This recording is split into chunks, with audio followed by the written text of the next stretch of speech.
चलिए friends, welcome. Network issue की वजह से जूम ने काम करना बंद कर दिया था। करके एक क्वेश्चन हम लोग वीडियो बना रहे हैं। बहुत सिंपल है। It will not take more than 5 to 7 minutes. मैंने सब कुछ रेडी रखा है आपके लिए। सबसे पहले कौन सा अकाउंट आपको बनाने बोला था मैंने यहाँ पर? सिर्फ एग्जीक्यूटर का अकाउंट। ओके, तो आप देख सकते हो Virendra executor account, Virendra executor account. हाँ, अब शुरुआत किससे करना है आपको? कैपिटल से। शुरुआत किससे करना है? कैपिटल। तो आइए लाइबिलिटी साइड में देखिए, वीरेंद्र का कैपिटल कितना है? 90,000। तो वो एग्जीक्यूटर के अकाउंट में डाल दीजिए आप। एग्जीक्यूटर के अकाउंट में कहां पे जाएगा? लाइबिलिटी है तो क्रेडिट साइड में जाएगा। By Virendra, by Virendra capital account, by Virendra capital account बराबर है अमाउंट 90,000, अमाउंट 90,000। उसके बाद नेक्स्ट है reserve fund. Reserve fund last time मैंने आपको बताया था, जब जरूरत नहीं रहेगी, जितना जरूरी है उतना ही वर्किंग नोट बनाओ। जैसे खाली यहाँ पे वीरेंद्र का एग्जीक्यूटर का अकाउंट बनाने बोला है, तो ओनली वीरेंद्र से रिलेटेड देखो मैंने वर्किंग किया है, पूरे पार्टनर का वर्किंग नहीं किया है। बराबर है। जैसे यहाँ पर Virendra share in reserve fund, खाली वीरेंद्र का शेयर निकाला है, सबका नहीं निकाला है मैंने। तो देख लीजिए टोटल रिजर्व फंड है 30,000 और वीरेंद्र पहला पार्टनर है तो उसका शेयर है 3/6। तो आंसर आना चाहिए 15,000। कितना आना चाहिए? 15,000। कहा जाएगा? Executor account credit side by Virendra, sorry by reserve fund, by reserve fund amount 15,000, amount 15,000 बराबर है ये। चलो टिक कर दो।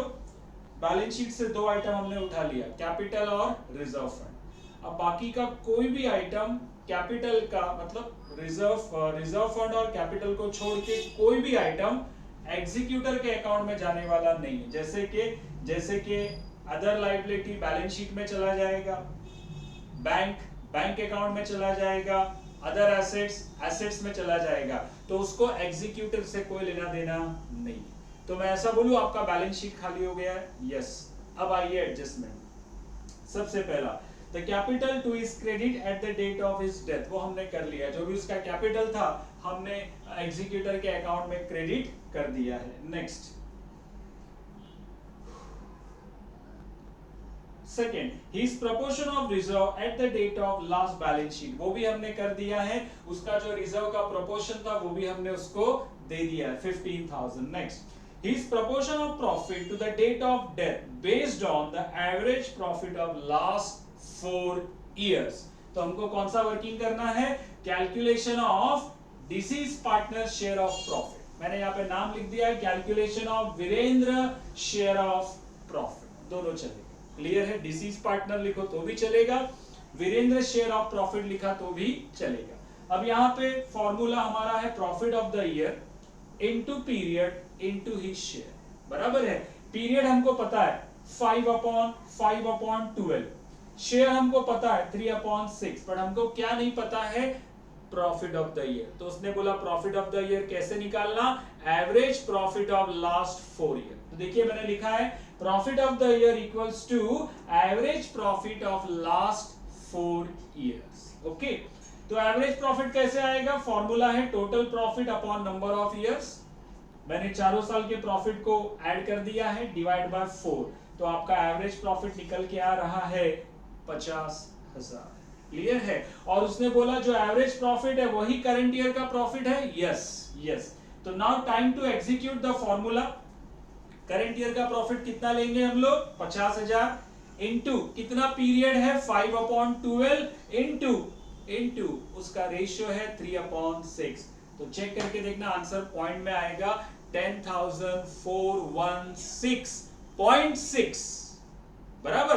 तो मैंने राउंड ऑफ कर लिया है 10,417, 10,417। आप वीडियो पॉज करके उसको सॉल्व कर सकते। क्लियर है? चलिए मैं इसका एंट्री पास कर रहा हूं। ये जाएगा कैपिटल एग्जीक्यूटर अकाउंट के क्रेडिट साइड में by profit and loss suspense account, by profit and loss suspense account 10,417 417 bracket में शेयर ऑफ प्रॉफिट, ब्रैकेट में शेयर ऑफ प्रॉफिट। इसी के साथ एडजस्टमेंट नंबर 3 आपका हो चुका है। लास्ट एडजस्टमेंट है आपका goodwill. Goodwill check check. His share of goodwill shall be calculated at 2 years purchase of the profit of last 4 year। तो सबसे पहले हम लोग करेंगे valuation of goodwill. Valuation of goodwill, goodwill का फॉर्मूला देखिए मैंने लिखा है, goodwill equals to average profit of last 4 year into 2। वापस से आपको एवरेज प्रॉफिट निकालना है लास्ट 4 ईयर का। एवरेज प्रॉफिट का मैंने फॉर्मूला लिख दिया है, total profit upon number of years. इसके बाद आप ये वर्किंग कर लेना, ये वाला वर्किंग कर लेना। मैंने डायरेक्ट लिखा है यहाँ पर 50,000। समझा आपको? एवरेज प्रॉफिट का हमने वर्किंग यहाँ पे किया था, एवरेज प्रॉफिट कितना आया था 50। तो ये वाला वर्किंग नोट आप यहाँ पे कॉपी कर देना और उसके बाद आंसर आएगा 50,000। क्या मिला? Average profit. गुडविल का फॉर्मूला क्या है? Average profit of last 4 year into 2। तो एवरेज प्रॉफिट मिल गया 50, इनटू 2 कर लो आप, इनटू 2 कर लो आप, आपको मिल गया गुडविल। क्या मिला? Goodwill of the firm. इसमें से क्या निकालना है? वीरेंद्र का शेयर। इसमें से क्या निकालना है? वीरेंद्र का शेयर। चलिए, वीरेंद्र का शेयर निकालने के लिए नेक्स्ट वर्किंग इसी के नीचे करना आप, मैंने उस तरफ किया, जगह नहीं है। Virendra share of goodwill, Virendra share of goodwill. क्या फॉर्मूला है? Goodwill of the firm into his share. Goodwill of the firm कितना आया? 1 लाख इनटू 3/6 कितना आएगा? 50,000। 50,000 मिल गया गुडविल। चलो चलो, वीरेंद्र का गुडविल मिल गया है। Executor account credit side by goodwill, by goodwill 50,000, by goodwill 50,000। तो लगता नहीं ये भी हो गया है। Very good. लास्ट ड्राइंग का अमाउंट हमने लिखा था 15,000। तो आइए एग्जीक्यूटर अकाउंट के क्रेडिट साइड में लिखिए 2 ड्राइंग्स। कितना अमाउंट है ड्राइंग का? 15,000। क्लियर है। चल, अब लास्ट में सब खत्म हो गया। अभी इसको क्या करना है? क्लोज, और देखना है एग्जीक्यूटर का लोन कितना आता है। एग्जीक्यूटर का लोन कितना आता है? चलिए क्लोज करिए, मुझे क्रेडिट साइड का टोटल बताइए आप।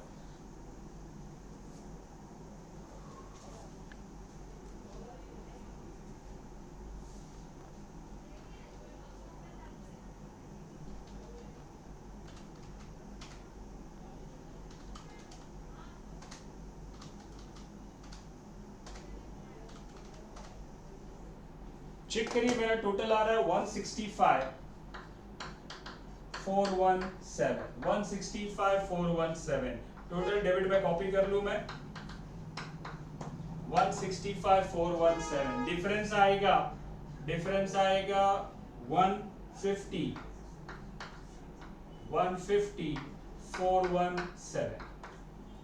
150,417 सामने लिखेंगे 2 बैलेंस कैरिड डाउन। ये एग्जीक्यूटर का अकाउंट है, इसीलिए मैंने 2 बैलेंस कैरिड डाउन लिखा है। क्यों? क्योंकि ये जाएगा बैलेंस शीट, यहां डेबिट, बैलेंस शीट क्रेडिट, वहां पे लिखेंगे वीरेंद्र एग्जीक्यूटर लोन अकाउंट। क्या लिखेंगे वहां पर? Virendra executor loan account. बोलिए समझा क्या? So friend, this was the last question of this chapter. अगले लेक्चर से या तो हम लोग फाइनल अकाउंट शुरू करेंगे, either we will start final account और we will start NPO, non profit organisation. तब तक के लिए थैंक यू।